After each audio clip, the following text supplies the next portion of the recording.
OG ടോക്സിലേക്ക് സ്വാഗതം. +1 admission ആരംഭിക്കാനിരിക്കുന്ന ഈ വേളയിൽ SSLC കഴിഞ്ഞ വിദ്യാർത്ഥികളെ സംബന്ധിച്ചിടത്തോളം, അവരുടെ രക്ഷിതാക്കളെ സംബന്ധിച്ചിടത്തോളം വളരെ ആശങ്കാജനകമായി നിൽക്കുകയാണ്. ഇതുവരെ പഠിച്ചതിൽ നിന്ന് അല്പം വ്യത്യാസമുണ്ട് അടുത്ത +1 മുതലുള്ള ഹയർ സ്റ്റഡീസിന് എന്നത് തന്നെയാണ് ഈ ആശങ്കകളുടെ ഏറ്റവും അടിസ്ഥാനപരമായ കാരണം. വിദ്യാർത്ഥികൾ 3 സബ്ജക്റ്റുകളാണ് ഇനി പഠിക്കാൻ. ഒന്ന് സയൻസ്, മറ്റൊന്ന് കൊമേഴ്സ്, മറ്റൊന്ന് ഹ്യൂമാനിറ്റീസ്. ഈ 3 സബ്ജക്റ്റുകളിൽ ഏത് കോഴ്സ് തിരഞ്ഞെടുക്കണം എന്നതിനെ കുറിച്ചാണ് വിദ്യാർത്ഥികൾക്ക് ഏറ്റവും വലിയ ഒരു പ്രതിസന്ധി ഇപ്പം നിലനിൽക്കുന്നത്. വിദ്യാർത്ഥികൾ അവർക്ക് ഇഷ്ടമുള്ള സബ്ജക്റ്റ് ഏതാണോ ആ സബ്ജക്റ്റാണ് അവർ എടുക്കേണ്ടത്. ഒരു പക്ഷേ രക്ഷിതാക്കള് വളരെ അധികം ഇന്ന സബ്ജക്റ്റ് എടുക്കണം എന്ന് പറഞ്ഞ് പ്രസ് ചെയ്തേക്കാം. പക്ഷേ കുട്ടികളെ സംബന്ധിച്ചിടത്തോളം അവർക്ക് ഇഷ്ടമുള്ള സബ്ജക്റ്റ് എടുത്ത് അതിലേറ്റവും ഉയർന്ന പോസ്റ്റിലേക്ക് എത്തുക എന്ന ലക്ഷ്യമായിരിക്കണം കരിയറിന്റെ ഏറ്റവും ഫൗണ്ടേഷൻ ആയിട്ട് വിദ്യാർത്ഥി മനസ്സിലാക്കേണ്ടത്. കാരണം ഒരു പക്ഷേ കുട്ടിക്ക് സയൻസ് വളരെ ഇഷ്ടമായിരിക്കാം, പക്ഷേ സയൻസിലെ മാത്തമാറ്റിക്സ് ഒരു പക്ഷെ ബുദ്ധിമുട്ട് അനുഭവപ്പെട്ടേക്കാം. ഈ കുട്ടി ഏത് സബ്ജക്റ്റ് എടുക്കണം, ഈ കുട്ടി സയൻസ് സബ്ജക്റ്റ് മാത്സ് ഉള്ളത് കൊണ്ട് വേണ്ടയോ, അതല്ല മറ്റൊരു സബ്ജക്റ്റ് എടുക്കണമോ എന്നൊക്കെ തോന്നുന്ന ആശങ്കകൾക്ക് പരിഹാരമാണ് നമ്മൾ ഇന്നത്തെ അവതരണത്തിലൂടെ പറയാൻ ഉദ്ദേശിക്കുന്നത്. ഏതായിരുന്നാലും സയൻസ് സബ്ജക്റ്റ് 10 കോമ്പിനേഷനുകളിലായിട്ടാണുള്ളത്. അതേപോലെ തന്നെ കൊമേഴ്സ് 4 കോമ്പിനേഷനിലും, ഹ്യൂമാനിറ്റീസ് 32 കോമ്പിനേഷനിലുമായിട്ട് ഏകദേശം 46 കോമ്പിനേഷനുകൾ ഇന്ന് ഹയർ സെക്കൻഡറി ഡിപ്പാർട്ട്മെന്റ് സൗകര്യം ഒരുക്കുന്നുണ്ട്. അതിൽ ഒരു വിദ്യാർത്ഥിക്ക് ഇഷ്ടമില്ലാത്തത് ഏതാണോ ആ ഇഷ്ടമില്ലാത്ത സബ്ജക്റ്റിനെ ഒഴിവാക്കിക്കൊണ്ട് മറ്റൊരു ഇഷ്ടമുള്ള സബ്ജക്റ്റ് തിരഞ്ഞെടുക്കാനുള്ള ഒരു ഓപ്ഷൻ നിലവിലുണ്ട്. ആദ്യമായിട്ട് കുട്ടി ചിന്തിക്കേണ്ടത്, അഡ്മിഷൻ സമയത്ത് കുട്ടി ഫസ്റ്റ് പ്രയോറിറ്റി ഒന്നുകിൽ സ്കൂളിനായിരിക്കണം, അല്ലെങ്കിൽ കോമ്പിനേഷൻ ആയിരിക്കണം. ഇതിൽ ഏതിനാണ് പ്രയോറിറ്റി എന്ന് കുട്ടി തിരിച്ചറിയണം. ആദ്യം സയൻസ് സബ്ജക്റ്റ് ആണ്, എന്നാൽ ഇനി ഞാൻ ഉദ്ദേശിക്കുന്ന സയൻസ് സബ്ജക്റ്റ് സൈക്കോളജിയുള്ള സയൻസ് സബ്ജക്റ്റ് ആണെങ്കിൽ ആ സബ്ജക്റ്റ് ഇവിടെ ഇല്ല, എൻ്റെ ചുറ്റുഭാഗത്ത് എവിടെയും ഇല്ല, കുറച്ച് ദൂരം സ്ഥലത്ത് പോവണമെങ്കിൽ ആ കുട്ടിയെ സംബന്ധിച്ചിടത്തോളം ആ കുട്ടിക്ക് ആദ്യം ആ സബ്ജക്റ്റിന് തന്നെയാണ് പ്രയോറിറ്റി എന്നും, അതേപോലെ തന്നെ സ്കൂളിനാണോ തൻ്റെ വീടിൻ്റെ ചുറ്റുഭാഗത്തുള്ള സ്കൂളാണോ പ്രയോറിറ്റി എന്നതിനെ കുറിച്ച് ആദ്യം ചിന്തിക്കണം.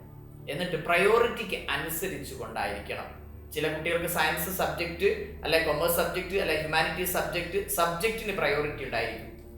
എന്നാൽ ചിലരെ സംബന്ധിച്ചിടത്തോളം വീട്ടിൽ നിന്ന് പോയി വരാൻ പറ്റുന്ന രീതിയിലുള്ള സ്കൂളുകൾക്കായിരിക്കും പ്രയോറിറ്റി. ആദ്യമായിട്ട് കുട്ടി ആലോചിക്കേണ്ടത് ഏത് സബ്ജക്റ്റ് എടുക്കണം, ഏത് സ്കൂൾ എടുക്കണം, ഏത് കോമ്പിനേഷനാണ് എനിക്ക് ബെറ്റർ എന്നതിനെ കുറിച്ചു രക്ഷിതാക്കളുടെ നിർബന്ധത്തിന്, മറ്റു സുഹൃത്തുക്കളുടെ നിർബന്ധത്തിന്, നാട്ടുകാരുടെ നിർബന്ധത്തിന് എടുക്കേണ്ട യാതൊരു ആവശ്യവും ഇല്ല എന്ന് ആദ്യമായി കുട്ടി മനസ്സിലാക്കേണ്ടിയിരിക്കുന്നു. ഇനി +1 തുടങ്ങിക്കഴിഞ്ഞാൽ എങ്ങനെയാണ്, എത്ര സബ്ജക്റ്റുകൾ എങ്ങനെയൊക്കെയാണ് പഠിക്കേണ്ടത് എന്നതിനെ കുറിച്ചാണ്. +1നെ സംബന്ധിച്ചിടത്തോളം 6 സബ്ജക്റ്റുകളാണുള്ളത്. ഈ 6 സബ്ജക്റ്റുകളിൽ ഒന്ന് ഇംഗ്ലീഷ്, മറ്റൊന്ന് മലയാളം ഓർ ഹിന്ദി, സംസ്കൃതം, ഉറുദു തുടങ്ങിയ ലാംഗ്വേജസുകൾ ഇഷ്ടമുള്ളത് എടുക്കാം. പിന്നീടുള്ള 4 സബ്ജക്റ്റുകളാണ് നമ്മുടെ കോമ്പിനേഷനിൽ നിന്ന് നിങ്ങൾക്ക് ആവശ്യമുള്ള ഏതാണോ എന്ന് നോക്കേണ്ടിയിരിക്കുന്നത്. 2 പേപ്പർ കോമൺ ആണ്. ഇതിൽ സയൻസ് സബ്ജക്റ്റ് ആണ് ഒരു കുട്ടിക്ക് താല്പര്യമെങ്കിൽ സയൻസിലെ ഏത് സബ്ജക്റ്റ്, ഉദാഹരണത്തിന് സയൻസ് സബ്ജക്റ്റില് മാത്സ്, ഫിസിക്സ്, കെമിസ്ട്രി, ബയോളജി ഈ 4 സബ്ജക്റ്റുകൾ ഉള്ള കോമ്പിനേഷൻ ഉണ്ട്. എന്നാൽ ഇതിൽ നിന്ന് ചില സബ്ജക്റ്റ് ഒഴിവാക്കി പകരം മറ്റു ചില സബ്ജക്റ്റുകൾ, മാത്തമാറ്റിക്സിന് പകരമായിട്ട് ഹോം സയൻസ് ഉണ്ട്, സൈക്കോളജി സബ്ജക്റ്റ് ഉണ്ട് തുടങ്ങിയ സബ്ജക്റ്റുകളുണ്ട് നിലവിൽ. ഇങ്ങനെ തുടങ്ങിയിട്ട് 10ഓളം സബ്ജക്റ്റുകൾ നിലവിൽ സയൻസ് സബ്ജക്റ്റിലുണ്ട്. ഇതുപോലെ തന്നെ കൊമേഴ്സ് സബ്ജക്റ്റില് മാത്തമാറ്റിക്സ് ഇഷ്ടമുള്ള ഒരു കുട്ടിക്ക് കൊമേഴ്സിൽ 4 സബ്ജക്റ്റിലെ business studies, accountancy, economics, maths എടുക്കാനുള്ള ഓപ്ഷൻ ഉണ്ട് നിലവിൽ. ആ മാത്സിന് പകരം പൊളിറ്റിക്കൽ സയൻസ്, കമ്പ്യൂട്ടർ തുടങ്ങിയിട്ടുള്ള സബ്ജക്റ്റിൽ ആവശ്യമുള്ളവർക്ക് അങ്ങനെയും എടുക്കാവുന്നതാണ്. മറ്റൊന്ന് ഹ്യൂമാനിറ്റീസ് സബ്ജക്റ്റ് ധാരാളം കോമ്പിനേഷൻ ഉണ്ട്. 32 കോമ്പിനേഷനുകളുണ്ട്. പ്രധാനമായിട്ട് ഹ്യൂമാനിറ്റീസ് സബ്ജക്റ്റില് economics, sociology, political science, history, ഈ കോമ്പിനേഷനിൽ ഈ സബ്ജക്റ്റുകളിൽ ആവശ്യമില്ലാത്തവർക്ക് ഈ സബ്ജക്റ്റ് ഒഴിവാക്കി മറ്റൊരു സബ്ജക്റ്റുള്ള കോമ്പിനേഷനുകൾ നിലവിലുണ്ട്. 32ഓളം സബ്ജക്റ്റ്. പിന്നീട് ഇങ്ങനെയുള്ള കോമ്പിനേഷനിലൂടെ അഡ്മിഷൻ എടുക്കാവുന്നതാണ്. ശേഷം സ്കൂളിൽ എത്തിയതിനു ശേഷം സ്കൂളിൽ ഈ 6 സബ്ജക്റ്റുകളാണ് കുട്ടി പഠിക്കേണ്ടത്. സയൻസ് കുട്ടിയെ സംബന്ധിച്ചിടത്തോളം ബയോളജി 2 പേപ്പർ ഉണ്ടാവും. ബയോളജി കോമ്പിനേഷൻ ആണെങ്കിൽ 2 പേപ്പർ ഉണ്ടാവും. സുവോളജി ആൻഡ് ബോട്ടണി, ഈ 2 കോമ്പിനേഷൻ ഉണ്ടായിരിക്കും. അപ്പം ഇവിടെ സയൻസ് സബ്ജക്റ്റ് കുട്ടി സ്കൂളിൽ നിന്ന് പഠിച്ചു. ഹ്യൂമാനിറ്റി സബ്ജക്റ്റില് ഹിസ്റ്ററി തുടങ്ങിയിട്ടുള്ള സബ്ജക്റ്റുകൾ കുട്ടി സ്കൂളിൽ നിന്ന് പഠിച്ചു. എന്നാൽ കൊമേഴ്സ് സബ്ജക്റ്റ് കുട്ടി സ്കൂളിൽ നിന്ന് പഠിച്ചിട്ടില്ല. അത് പുതുതായിട്ടുള്ള ഒരു സബ്ജക്റ്റ് തന്നെയാണ്. ബാങ്കിങ് മേഖലയിലേക്ക് താല്പര്യമുള്ള കുട്ടിക്ക് താല്പര്യമുള്ള കുട്ടിക്ക് ബാങ്കിങ് മേഖല തിരഞ്ഞെടുക്കാനുള്ള ഒരു അവസരമാണ്. കൊമേഴ്സ് സബ്ജക്റ്റിനെ സംബന്ധിച്ചിടത്തോളം കൊമേഴ്സ് സബ്ജക്റ്റ് കുട്ടി പഠിക്കാത്ത ഒരു സബ്ജക്റ്റാണ്. ഇങ്ങനെ 3 കാറ്റഗറിയാണ് നിലവിൽ ഒരു +1 കഴിഞ്ഞ വിദ്യാർത്ഥിയെ സംബന്ധിച്ചിടത്തോളം ഉള്ളത്. തിരഞ്ഞെടുക്കുമ്പോൾ വളരെ അധികം സൂക്ഷിച്ചുകൊണ്ട് കുട്ടി തിരഞ്ഞെടുക്കാൻ തയ്യാറാവണം. മറ്റൊന്ന് അഡ്മിഷൻ പ്രൊസീജിയർ. ഈ ആഴ്ചയിൽ അഡ്മിഷൻ പ്രൊസീജിയർ തുടങ്ങിക്കഴിഞ്ഞാൽ കേരളത്തിൽ ലക്ഷക്കണക്കിന് വിദ്യാർത്ഥികൾ പരീക്ഷ എഴുതി വിജയിച്ചപ്പോൾ അവർക്ക് ആവശ്യമുള്ള സീറ്റുകൾ ഉണ്ടോ എന്നൊരു ചർച്ച കൂടി നമ്മൾ ആലോചിക്കേണ്ടതുണ്ട്. പ്രത്യേകിച്ച് മലബാർ ഏരിയയിൽ സീറ്റുകളില്ല. എത്രമാത്രം സീറ്റുകൾ വർദ്ധിപ്പിച്ചാലും കഴിഞ്ഞ വർഷങ്ങളുടെ കണക്കെടുത്ത് പരിശോധിക്കുമ്പോൾ കുട്ടികൾക്ക് ആവശ്യമായിട്ടുള്ള സീറ്റുകളില്ല. ഇങ്ങനെ സീറ്റുകൾ ഇല്ലാതിരിക്കുമ്പോൾ വിദ്യാർത്ഥികൾക്ക് എങ്ങനെയാണ് അഡ്മിഷൻ കിട്ടുക എന്ന ഒരു ആശങ്ക കൂടി നിലനിൽക്കുന്നുണ്ട്. Admission procedure government higher secondary department ഏകജാലക സംവിധാനത്തിലാണ്. ഒരു ജില്ലയിലേക്ക് ഏകജാലകം ഒരു ഒറ്റ സ്കൂളിലേക്ക് അപേക്ഷ കൊടുത്താൽ മതി. ഏകജാലക സംവിധാനം അനുസരിച്ചുകൊണ്ട് ഒരു കുട്ടിക്ക് ഇഷ്ടമുള്ള കോമ്പിനേഷനും കോഴ്സുകളും തിരഞ്ഞെടുക്കാനുള്ള ഓപ്ഷൻ അവിടെ ഉണ്ട്. ആ ഓപ്ഷൻ വഴി ഫോം ഓൺലൈൻ വഴി അപേക്ഷ നൽകി കഴിഞ്ഞാൽ ആ അപേക്ഷ പ്രകാരം കുട്ടിയുടെ മാർക്കിനനുസരിച്ചാണ് അഡ്മിഷൻ ലഭിക്കുക. ഇവിടെ എല്ലാ സ്കൂളിലും പോയിട്ട് അപേക്ഷ കൊടുക്കണം എന്നില്ല.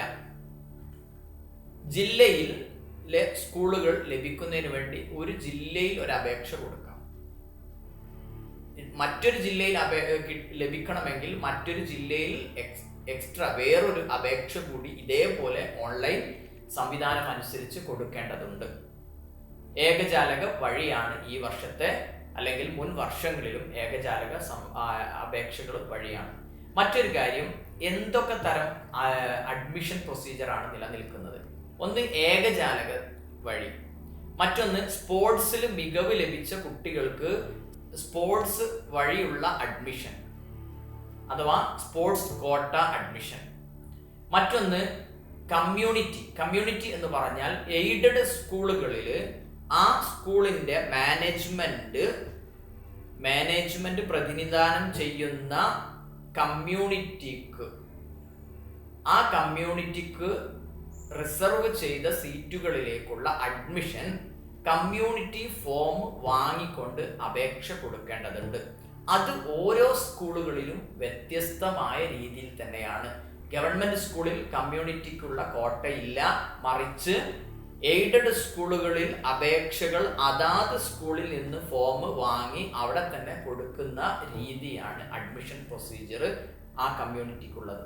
മറ്റൊന്ന് മാനേജ്മെന്റ് അഡ്മിഷനെ സംബന്ധിച്ചിടത്തോളം ഒരു മാനേജ്മെന്റിന് റിസർവ് ചെയ്ത സീറ്റ് ഉണ്ടായിരിക്കും. ആ സീറ്റുകളിലേക്ക് ആ മാനേജ്മെന്റ് ആണ് ഇഷ്ടമുള്ള രീതിയിൽ മാർക്ക് അടിസ്ഥാനത്തിലോ അല്ലാതെയോ അഡ്മിഷൻ നൽകുന്നത്. ഇത്രയും രീതിയിലാണ് അഡ്മിഷൻ പ്രൊസീജിയർ നിലനിൽക്കുന്നത്.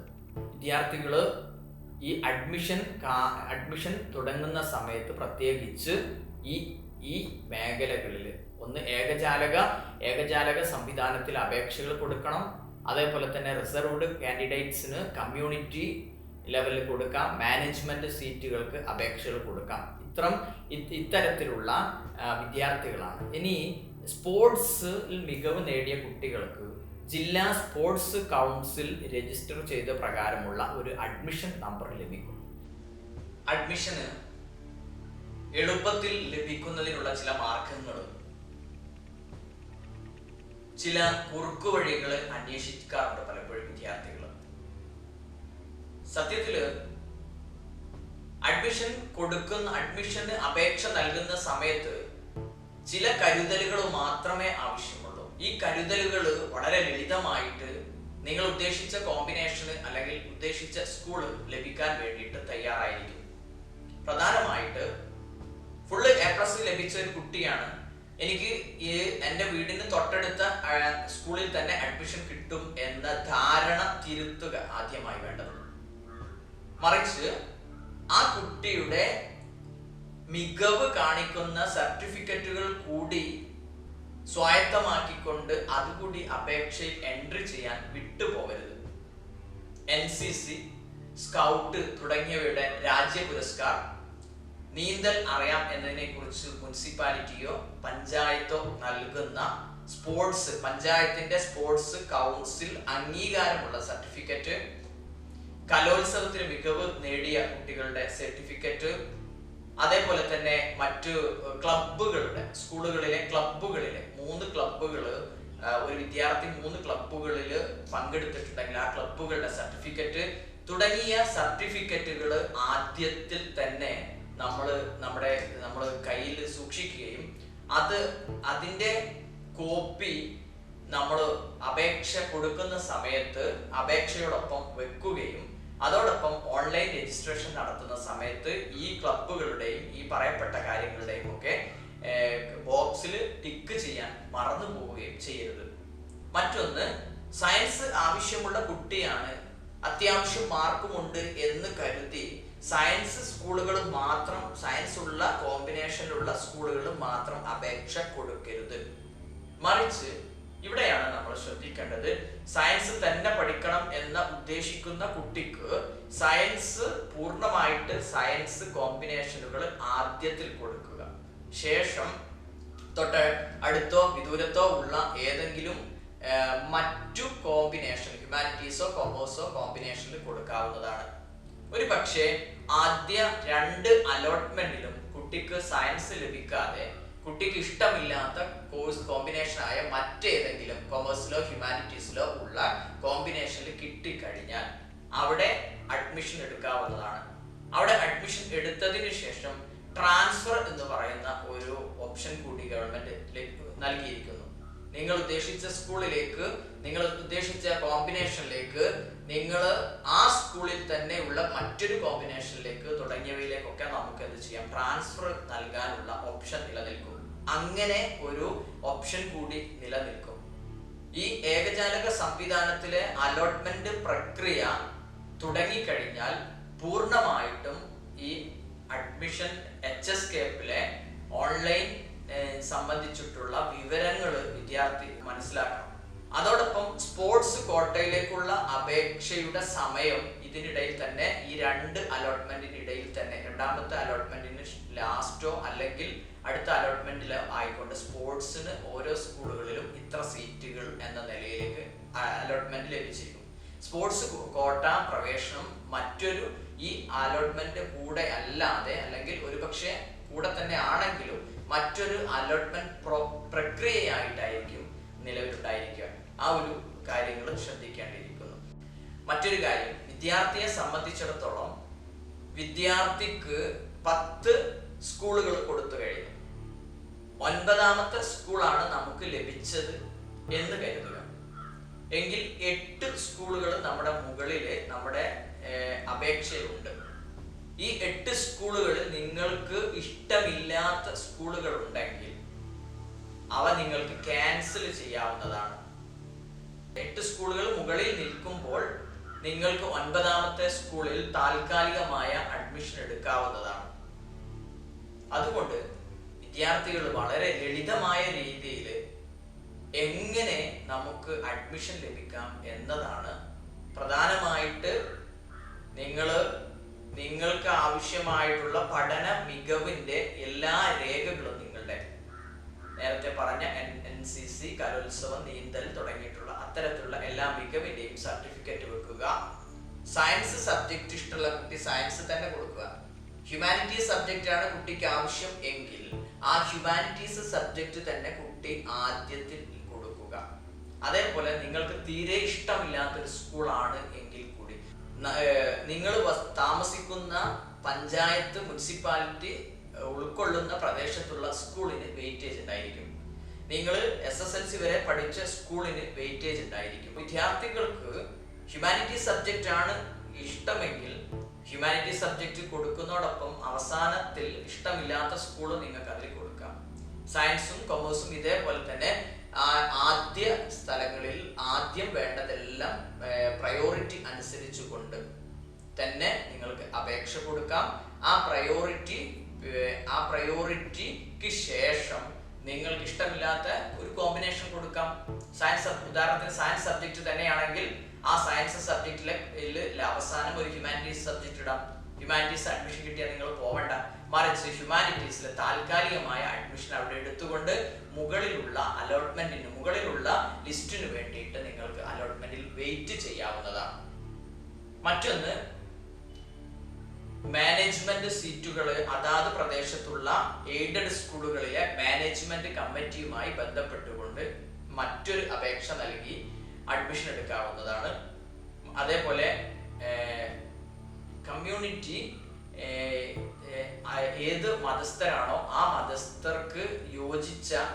മതസ്ഥർക്ക് ആനുകൂല്യമുള്ള സ്കൂളുകളിൽ ആ കമ്മ്യൂണിറ്റിക്ക് റിസർവേഷൻ ഉണ്ട്.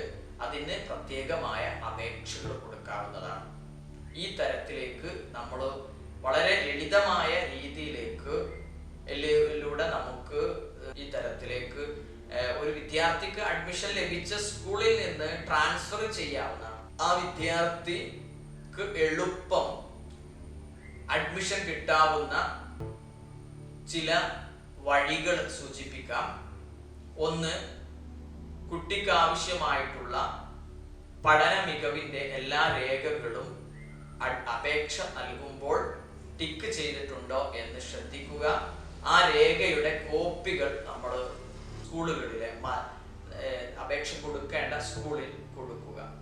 മറ്റൊന്ന്, മാനേജ്മെന്റ്, കമ്മ്യൂണിറ്റി, സ്പോർട്സ് കോട്ട തുടങ്ങിയിട്ടുള്ള IED പോലെയുള്ള കുറച്ച് പഠന വൈകല്യമുള്ള കുട്ടികൾക്കുള്ള റിസർവേഷൻ തുടങ്ങിയവയുടെ അഡ്മിഷൻ പ്രൊസീജിയർ ശ്രദ്ധിക്കുകയും അതാത് സമയത്ത് കൊടുക്കുകയും ചെയ്യാം.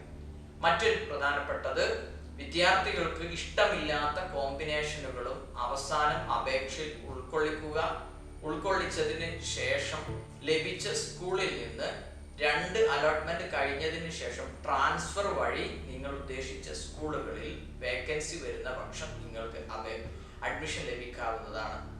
മറ്റൊന്ന്, തീരെ കിട്ടാത്ത കുട്ടികൾക്ക് അലോട്ട്മെന്റ് പ്രോസസ്സ് കഴിഞ്ഞതിന് ശേഷം സപ്ലിമെന്ററിയുടെ അലോട്ട്മെന്റ് ഉണ്ടായിരിക്കും. ആ സമയത്താണ് സീറ്റ് വർധനവ് സാധാരണ കേരളത്തിൽ നടക്കാറുള്ളത്.